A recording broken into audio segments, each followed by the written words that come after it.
Hello बच्चों, आज के पाठ का नाम है आत्मत्राण और इस पाठ के कवि हैं कवि गुरु रविंद्रनाथ टैगोर। आइए सबसे पहले हम इनका जीवन परिचय जानें। कवि गुरु रविंद्रनाथ टैगोर नोबेल पुरस्कार पाने वाले प्रथम भारतीय हैं। उन्हें सन 1913 ईस्वी में गीतांजलि नामक काव्य रचना के लिए नोबेल पुरस्कार से सम्मानित किया गया था। इनका जन्म 6 मई 1861 ईस्वी को बंगाल के एक संपन्न परिवार में हुआ था। इनकी शिक्षा दीक्षा घर पर ही हुई थी। वास्तव में इन्होंने अल्प आयु में ही स्वाध्याय से अनेक विषयों का ज्ञान अर्जित कर लिया था। प्रकृति से इन्हें गहरा लगाव था। इन्होंने लगभग 1000 कविताएं और 2000 गीत लिखे थे। इनकी अधिकांश कविताएं धर्म, प्रकृति प्रेम, आध्यात्म एवं मानवता पर आधारित हैं। इन्होंने पश्चिम बंगाल के शांति निकेतन में विश्व भारती नामक शिक्षण संस्थान की स्थापना की थी। रविंद्रनाथ टैगोर की रचनाएं मूलतः बंगला में लिखित हैं। प्रस्तुत कविता आत्मत्राण मूल रूप से बंगला में लिखी गई है, जिसका हिंदी अनुवाद आचार्य हजारी प्रसाद द्विवेदी जी ने किया है। प्रस्तुत कविता आत्मत्राण जो शीर्षक है उसका अर्थ है स्वयं अपनी रक्षा करना। तो आइए हम इस कविता का अर्थ समझें। पंक्तियां इस प्रकार हैं। विपदाओं से मुझे बचाओ, यह मेरी प्रार्थना नहीं, केवल इतना हो करुणा मैं कभी ना विपदा में पाऊं भय।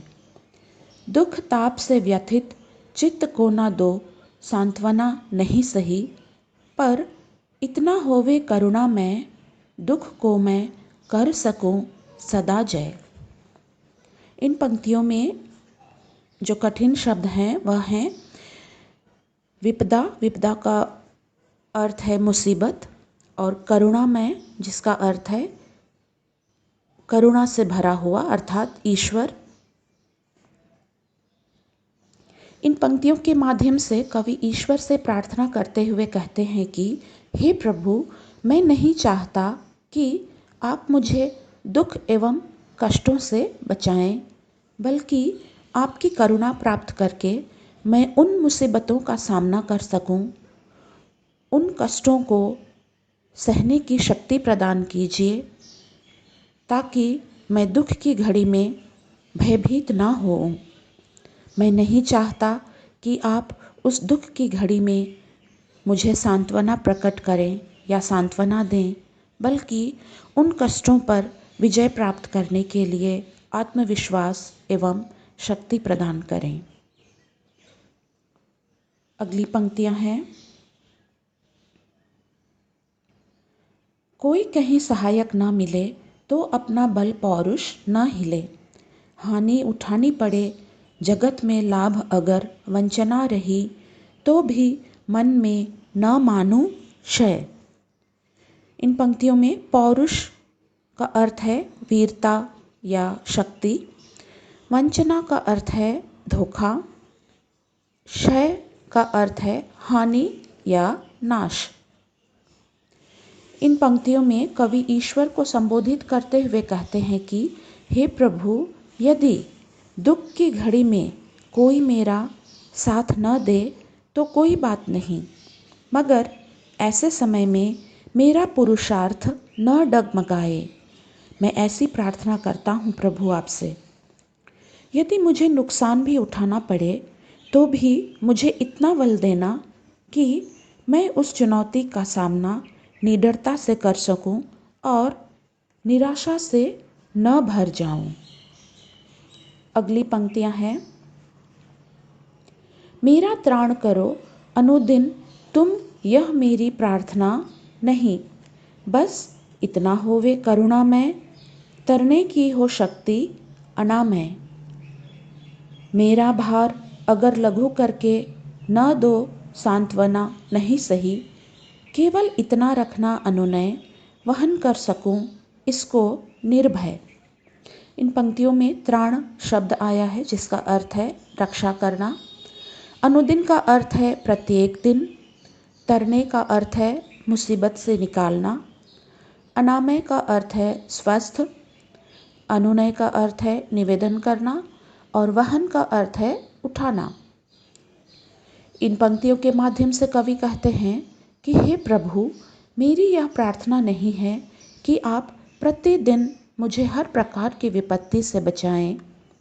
आप मुझे स्वस्थ रखें ताकि मैं अपने बलबूते पर हर संकट से उबर सकूं। हे प्रभु, यदि आप मेरे दुख की घड़ी में सांत्वना नहीं देते हैं तो कोई बात नहीं, मैं उन दुखों को झेल लूँगा। हाँ, आप मुझ में निडरता पैदा करें ताकि मैं हर संकट का डट कर मुकाबला कर सकूं। अंतिम पद। नत शिर होकर सुख के दिन में तव मुख पहचानो छिन छिन में। दुख रात्रि में करे वंचना मेरी जिस दिन निखिल मही। उस दिन ऐसा हो करुणा मैं तुम पर करूं नहीं कुछ संशय। इन पंक्तियों में नत शिर जो शब्द है उसका अर्थ है विनम्र भाव से सिर झुकाना। निखिल मही का अर्थ है यह सारी धरती। संशय का अर्थ है संदेह।